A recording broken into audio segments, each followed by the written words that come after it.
What's up, everyone? It's Alfred. I'm back with another video. I've been playing like a lot off stream this month, especially in like the reg tables and 16 now, trying to see how the pool is going. And yeah, I guess over like 8k hands, so like I'm finally back to break even.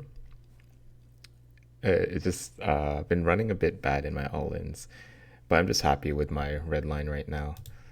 Mainly been running pretty bad in the just 10 and L reg tables. But yeah, I guess that's whatever. 16L is like the same thing. Just started playing a few sessions here and there, and I guess it's going okay right now. Okay, so yeah, that's how everything's going. Yeah, and this is how it's going for the month. I've only played like 2 sessions of 10 and L, so let's hop right into it. Looks like I'm already finishing the leaderboard. I was playing a bit last night, but I think my goal will just be to finish this chest, which is like a dollar break.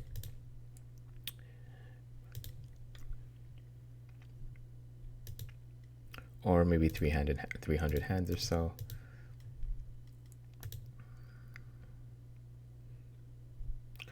Other than that, like everything's been going pretty well. Been studying. Like I've been starting to rewatch my videos, and there's like some mistakes I've been saying. So I'm gonna try my best to not mess up or try to get my point across. Just going for a range bet on this kind of board, even though Jax isn't like doing terrible.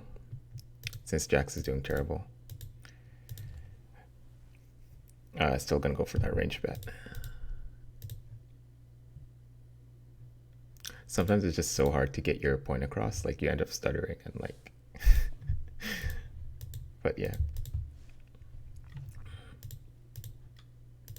And then also played like a couple more W Coop events, like small, like $11, like $33 ones. Bricked all of them, so we're down heaps in tournaments, of course.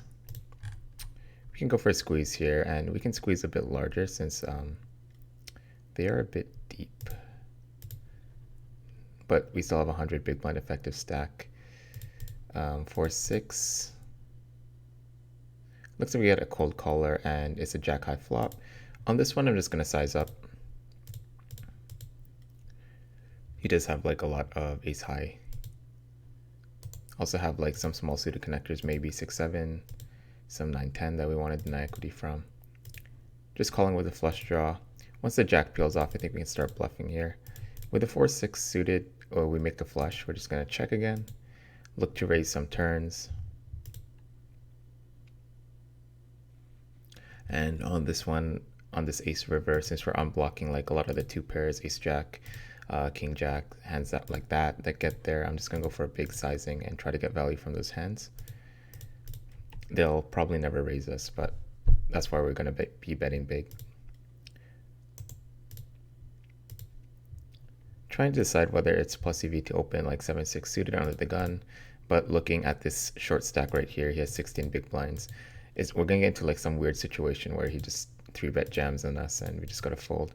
So I think like it's good to fold those hands when we look at who's at the table.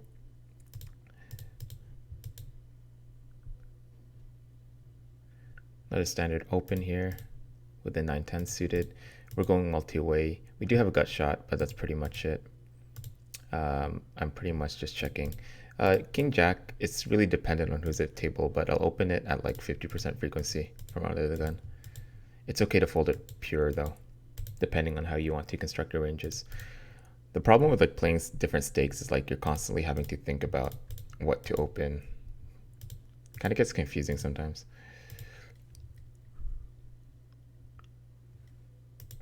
So we see a check raise by the small blind and we see a call. With the ace-5 suited, it's going to be a call, sometimes 3-bet. Not high enough, so we're just going to call this time. If the small blind calls, I'm going to start squeezing much more. And on this kind of board, I think we can flow. We have ace high. We also have a backdoor flush, backdoor straight. We are ahead of hands like king queen, jack 10. Basically all these broadways. It's a pretty good turn for our range. Gonna check again, and gonna be ISOing the ace 10 off against early position limp. He calls. I guess a big sizing, we can just fold now. And I think we just get to bet small here a lot and just fold out his junk.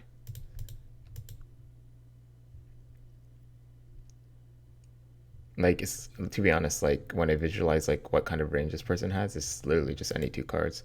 Because I see a bunch of people show up with literal like weird stuff like ace 8 deuce off, stuff like that. So I expect them to have like a bunch of like 7 8 off, stuff like that. 8 9 off, like these offsuit connectors.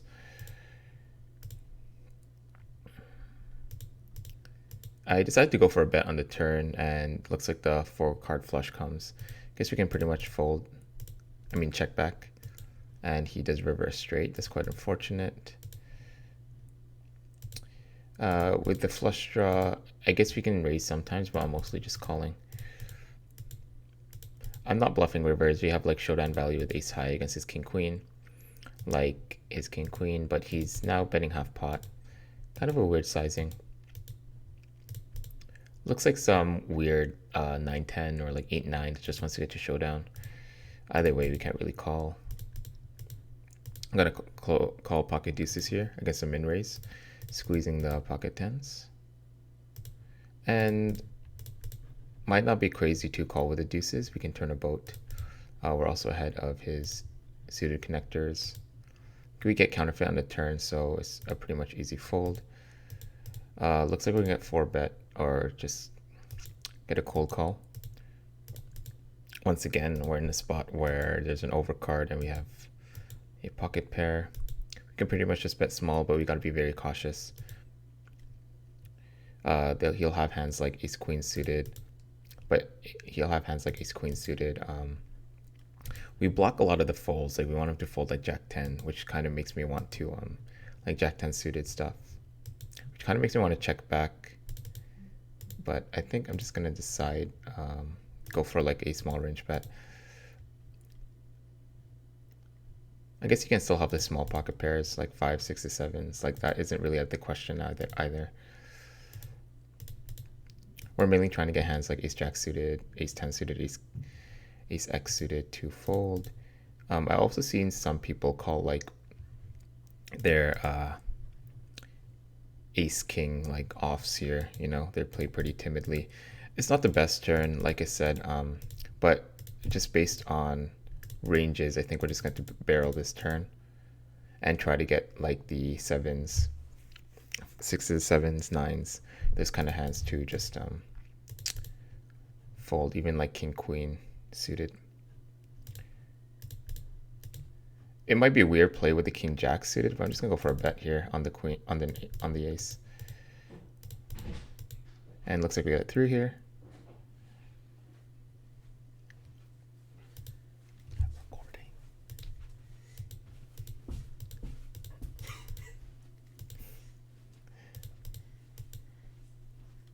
It's nice to get that one through, and it's nice to get the king jack suited through. Just basically playing like ranges. Like I don't normally do like, there's spots where you're gonna have to do no equity bluffs, and I feel like that's one of them. Opening the jacks.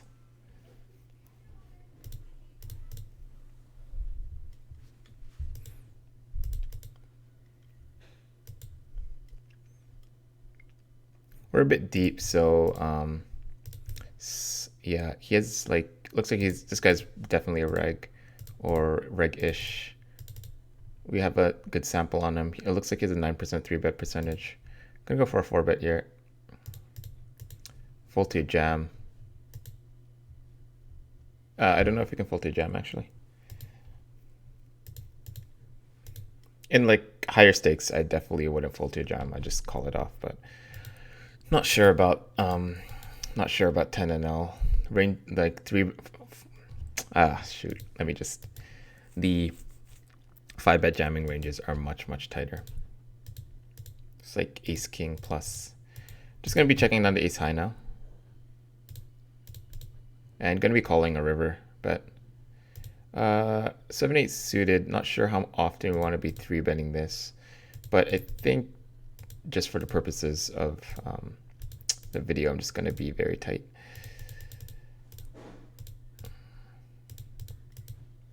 Maybe 3-bet like 6, 7, 5, 6 more. We have pocket aces here.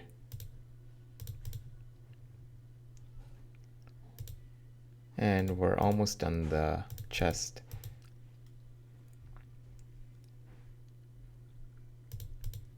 We have top set here. This would be like a good spot to trap if we're actually heads up. But since we're not, I'm just going to be betting small here. Deny equity from these flush draws, straight draws that are here. Going to be betting, going for the smaller sizing here. We basically lock up the board. This is a spot where we just pray he has an 8. And doesn't look like we're going to get much value. We have the board locked up. So I'm just going to go for like a half pot bet and hope to get called by like some 9x, like some 9-10. Hope he has something like 7-8. Some magical 7-8 or some weird flush draw. I just hope he has 7-8. Yeah, and against this sizing, against a lead, I'm just going to go for a jam. If he has some sort of value, he's going to be calling anyway. He's never folding an 8 here, so that's why I think the sizing is going to work the best.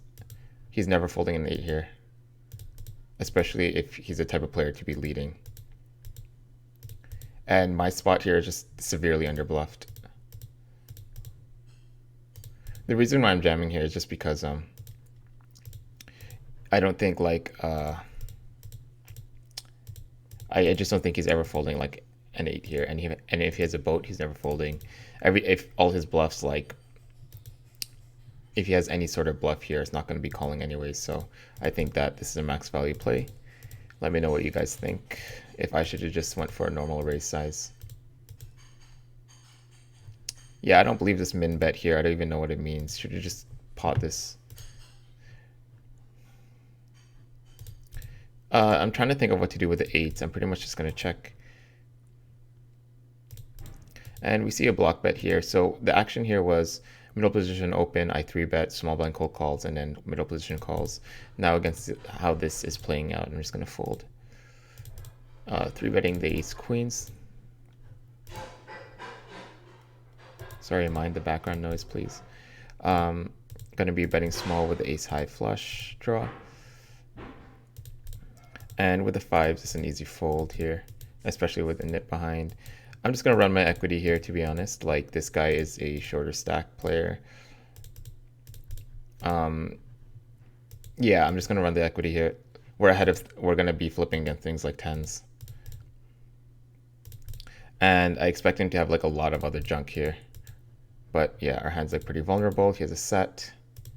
That's crazy.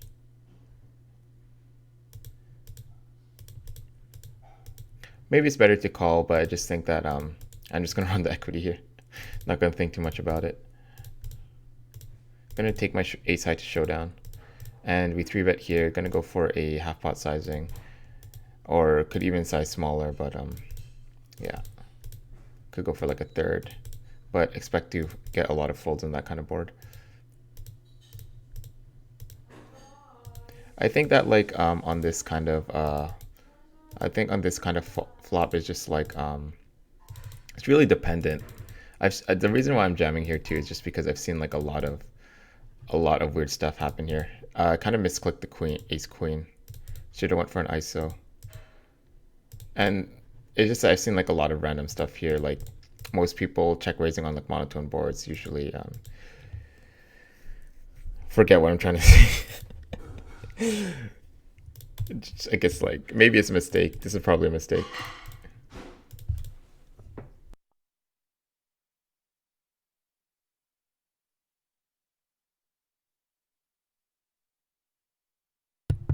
This is so alarming, but what can we do?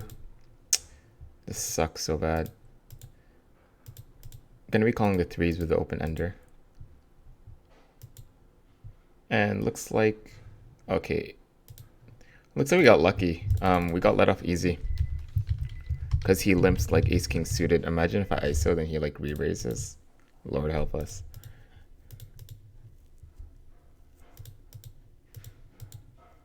Definitely got to review that. I'm definitely going to review the ace queen hand. What our play should be. This is going to be weird. This is going to be like one of the tightest folds possible, I think. I think we can call, like, but Guess we'll call. I think that our EV against this particular player is too high. Like we can always outplay him post flop. On this kind of flop, I think we just bet our top pair. And this is a weird hand. We see a pot bet here, then a jam. He snap calls, so yeah. Can have worse, like can have king queen, but like stuff like jack 10, 9, 10, get there. It's a pretty much an easy check. Gonna go for a small 3-bet since like this guy is what do you call it? Short stack and looking to stack off. Looks like this folded. Yeah.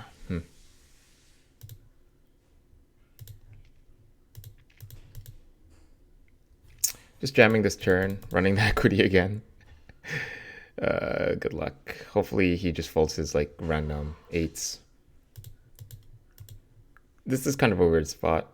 He has king jack, so yeah. That's why I think jamming also works, because we just get called by worse. Oh shit. That scared me. I'm just gonna fold here. He definitely has more king X than me. Oh, okay, cool. Okay, my chest upgraded. That scared the crap out of me. Because the noises. So. Yeah, looks like we're at a gold chest now. On this turn, when we have the ace of hearts and we have this straight draw, I think we're just going for a high frequency barrel. At least that's the way I think about it. And looking to bluff like most rivers. Okay, let's just start sitting out now. I think we're break even on the session, even after that. 4s versus ace queen hand.